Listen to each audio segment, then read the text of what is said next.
everyone, ito na naman tayo. Ito meron tayong papanorin dito mga kablak o i-review natin ito mga kablak. Anong gagawin nila nitong sungay ng kalabaw? So ito panorin natin ito mga kablak, sungay ng kalabaw na ito, kung ano yung silbi ng sungay ng kalabaw na ito mga kablak. So ito na siya mga kablak, let's go. So yan mga kablak, ang daming dami ng sungay ng kalabaw. May silbi rin pala nito. Tingnan natin ito mga kablak kung ano yung gagawin niya mga kablak.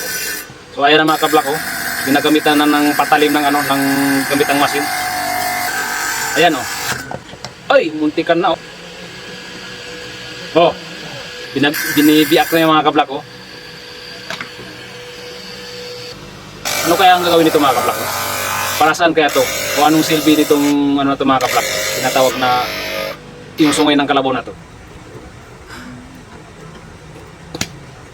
Ayan mga kablak sinusunog na Ano yan, pinapalambot siguro mga kablak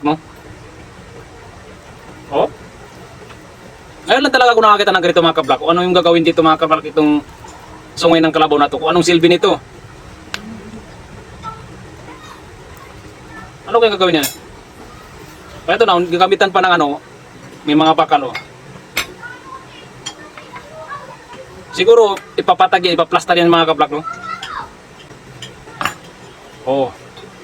Diba? Ayun, nakaplastar na siya mga kablak, na pantay na siya. So ito na naman, ano naman kaya ang gagawin dito mga kablak? Kasi ako sa totoo lang talaga, ngayon lang ako nakakita na yung sungay ng kalabaw ay mayroon din palang silbi. So ito ngayon, titingnan natin kung anong gagawin dito mga kablak.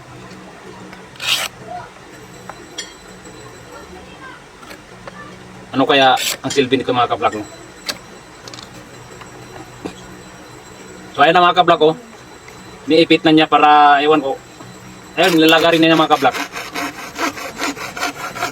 Ano kayang gagawin nito?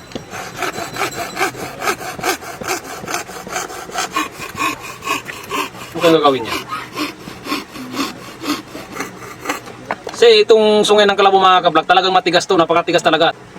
Iba pa yung tigas nito mga kablak, hindi siya basta-basta napuputol o nababasag.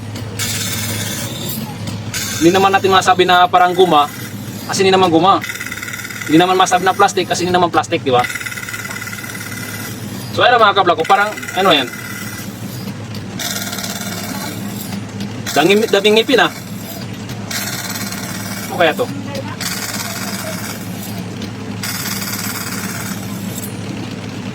Ano kaya to? Uy! Parang suklay mga kablak Allah.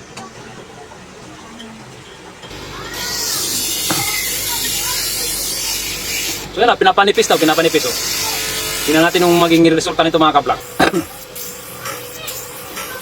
Ayun! Suklay nga mga kablak Apa! Sungay ng kalabaw. Yan palang ginagawang suklay mga kablak. Ba! Yung suklay pala mga kablak, galing pala sa yan, sungay ng kalabaw. Grabe yung mga kablak Pangkitap. Ganun lang pala yung mga kablak, yung sungay ng kalabaw, yung palang ginagawa na na suklay. Yan lang talaga kung nakakita mga kablak. Sana nagustuhan yung video na ito mga kablak. Please like and share po mga kablak. Maraming salamat!